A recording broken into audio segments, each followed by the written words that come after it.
from all across the diaspora. My name's Oguma, also known as August the Great, and today we are in Park City, Utah at a wonderful farmer's market, and I'm going to teach you about the parts of a computer. So, what is a computer? Well, a computer is one of the most powerful tools today, and it helps us input, output, process information, and do a lot more stuff. Just like us humans that have organs, computers also have parts. First is the monitor. The monitor is like the face of the computer. It's the screen that shows you everything you need to do, like typing essays or watching YouTube videos. Next is the keyboard. It's how you communicate with the computer.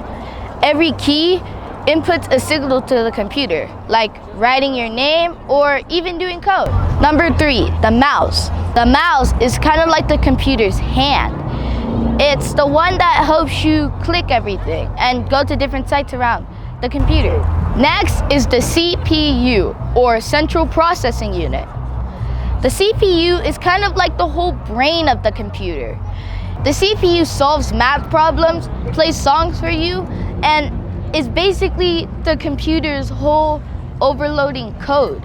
5 is the motherboard. Think of the motherboard like your nervous system. It's the thing connecting all of the pieces of your computer together, from the CPU to the SSD to the hard drive to any RAM. RAM is kind of like your short-term memory. It helps your computer think about what it's doing right now in the moment, like what tab you're on. 7 is the hard drive or SSD. This is what stores all of your photos, videos, music, everything. And number 8 is your power supply. It's basically what you plug into the wall to make your computer run.